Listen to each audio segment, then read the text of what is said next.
السلام علیکم ویورز، امید کرتی ہوں سب خیریت سے ہوں گے اور سب کے لیے قرآن پاک کا ترجمہ عملی زندگی میں مددگار ثابت ہو رہا ہوگا۔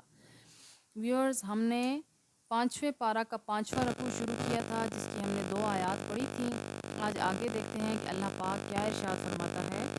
اعوذ باللہ من الشیطان الرجیم، بسم اللہ الرحمن الرحیم۔ کیا لہم ان کے لیے نصیب ان کو حصہ من الملک کی حکومت سے، فَإِذَنْ اگر ایسا ہوتا تو لا یؤتون نہ دیتے یہ الناس لوگوں کو نقیرا تل برابر بھی۔ کیا یقصدون حسد کرتے ہیں الناس لوگوں سے علی ما عطاہم اللہ جو عطا فرمائی ہے انہیں اللہ تعالی نے من فضل ہی اپنے فضل سے، فقد آتینا ہم نے تو مرحمت فرما دی ہے آل ابراہیم ابراہیم کے گھرانے کو الکتاب کتاب والحکمت حکمت و آتیناہم اور عنایت فرما دی ہے انہیں ملکن سلطنت عظیمن عظیم الشان سلطنت۔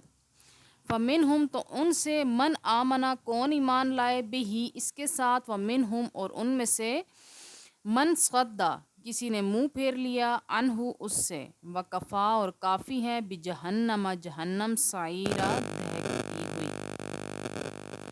ابھی یہاں پر حسد کے بارے میں بتایا جا رہا ہے کہ اگر ان کے پاس زمین بھی ہوتی تو وہ ان کے دل اتنے چھوٹے ہیں کہ وہ کسی کو تل برابر بھی جگہ نہ دیتے۔ تو حسد کا کیا ہے کہ یعنی ایسے شخص سے نعمت کے زوال کی آرزو کرنا جو اس نعمت کا صحیح مستحق ہو۔